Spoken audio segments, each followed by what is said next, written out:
In the latter decades of the 20th century, amid the Cold War's lingering shadows and the burgeoning digital revolution, emerged a figure whose revelations would stir the cauldron of conspiracy theories to its very core. William Bill Cooper, a former United States Navy officer turned independent broadcaster, carved out a niche for himself within the UFO community with claims that would challenge the very fabric of public trust in government institutions. Cooper's narrative wasn't just another addition to the overflowing archives of UFO sightings and alleged alien encounters. It was a profound assertion of deep-seated government complicity with extraterrestrial beings, a storyline that mingled the believable with the fantastical, drawing a thin veil over what Cooper claimed was the truth, hidden in plain sight. Cooper's allegations took the public on a clandestine journey through the underbelly of secret government facilities and covert military operations, laying bare a purported, ongoing relationship between Earth's governing entities and beings from beyond our stars. There were many more saucer crashes and downed craft than what you have realized. There were many more alien bodies recovered, and there were more live aliens recovered than what you are aware of. And there are two crashes that are so important that the government will go to any lengths to prevent you from finding out, and those are two crashes which occurred near the city of Aztec, New Mexico. Why? Because both of those crashed craft contained human body parts. And they are deathly afraid of a national panic. At the heart of his assertions was an entity named Krill, described as an extraterrestrial ambassador who symbolized the complex interstellar relations between humans and aliens. Blue teams were put together to recover the crashed discs and dead or alive aliens. Later in 1954, the race of large-nosed gray aliens which had been orbiting the Earth landed at Holloman Air Force Base. It happened in 1954, ladies and gentlemen. If you take everything that Bob Ebenegger has ever said and subtract 10 years from it, you will be right on the money. A basic agreement was reached. An alien named Krill was left as a pledge that they would return and formalize the agreement. In effect, he was a hostage. This race identified themselves as originating from a planet around a red star in the constellation of Orion, which we call Betelgeuse. I believe that that's a lie. They lie a lot, and they deceive a lot, and it is evident through every action that they've ever done with us. The truth is, ladies and gentlemen, these creatures might be from Mars, really. They claim that they are from a planet which revolves around the red star, which we call Betelgeuse. They stated that their planet was dying and that at some unknown future time they would no longer be able to survive there. This led to a second landing at Edwards Air Force Base. The historical event had been planned in advance and details of the treaty had already been agreed upon. Eisenhower arranged to be in Palm Springs on vacation. On the appointed day, the president was spirited away to the base, and the excuse was given to the press that he was visiting the dentist for a toothache. President Eisenhower met with the aliens, and a formal treaty between the alien nation and the United States of America was signed. We then received our first alien ambassador from outer space. His name and title, and I know it sounds ridiculous, but it's absolutely true. His name and title was His Omnipotent Highness Krill, pronounced Krill, spelled K-R-L-L-L or C-R-L-L-L.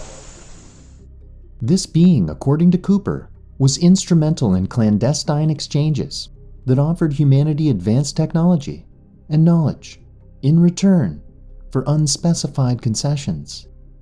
You should know that the alien flag is known as the trilateral insignia. It looks like a TP with two circles on either side of the V and one pole running straight down the middle.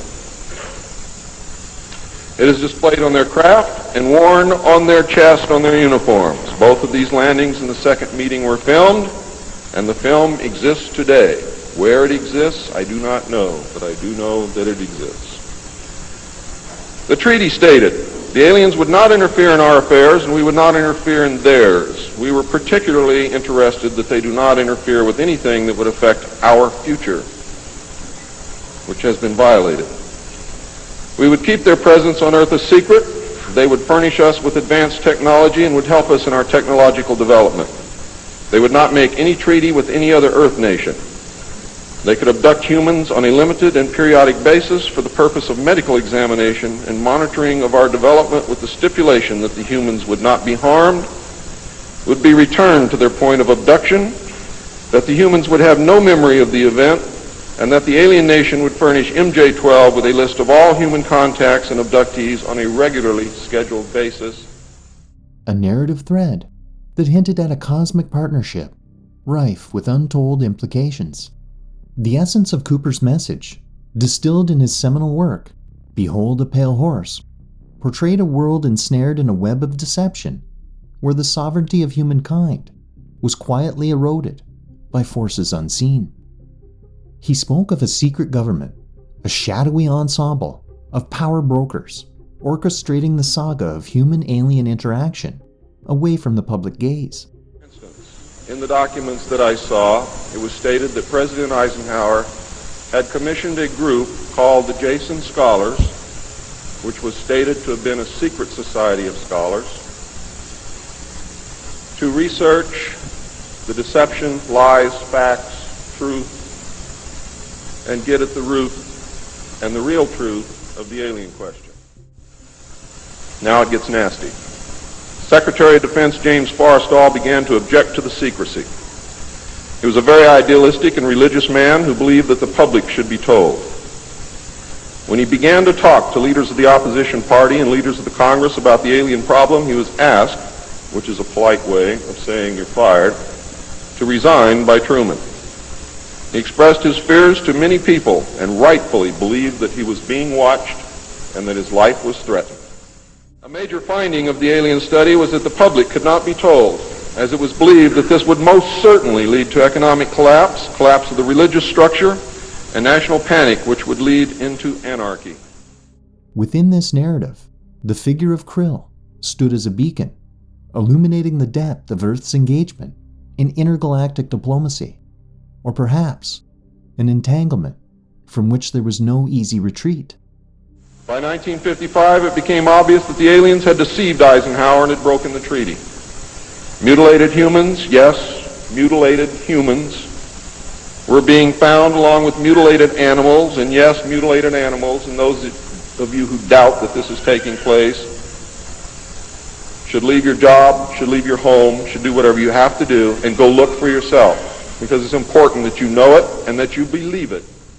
Cooper's vision of a world where the lines between humanity's autonomy and extraterrestrial influence were increasingly blurred not only captivated the imagination, but also incited a deeper questioning of the known and the unknown. It urged a reevaluation of the truths we accept, a reality we inhabit, and the possible existence of forces that shape our destiny from the shadows. Another major finding was the aliens were using humans and animals for a source of glandular secretions, enzymes, hormonal secretions, blood, and in horrible genetic experiments. They stated that their genetic structure had deteriorated and that they were no longer able to reproduce. They stated that if they were unable to improve their genetic structure, their race would soon cease to exist. Since our interaction with the aliens began, we have come into possession of technology beyond our wildest dreams. A craft named Aurora exists at Area 51, which makes regular trips into space. It is a one-stage ship called a TAV, or Trans-Atmospheric Vehicle. This narrative was both a warning and an invitation to explore beyond the confines of our accepted history and to question the narratives fed to us by the keepers of the world's secrets. Yet the intrigue of Cooper's claims is matched only by the controversy they spark. His narrative, rich with the potential for profound implications, also tread a precarious line between groundbreaking revelation and speculative fiction. Skeptics and believers alike have delved into the depths of Cooper's assertions, seeking to sift the wheat of truth from the chaff of fabrication. The debates that ensued traversed the realms of government transparency, the ethics of alleged human-alien exchanges, and the fundamental nature of reality itself. In this maelstrom of belief and disbelief, the figure of Krill emerges not just as a claimed extraterrestrial entity, but as a symbol of the human quest for knowledge and the inherent fear of the unknown. It represents the allure of uncovering what lies beyond the veil of our current understanding and the daunting possibility of realities that challenge the very foundation of human existence. As the legacy of Bill Cooper continues to unfold, his tales inhabit the liminal space between cautionary tales and potential truths. Was Bill Cooper telling the truth, or is it a tale of fiction? You be the judge. We are truly now at this moment a nation of sheep. And ladies and gentlemen, I assure you that sheep are always led to the slaughter. Thanks for joining me on another episode of Whispers of Myth, and remember to like and subscribe.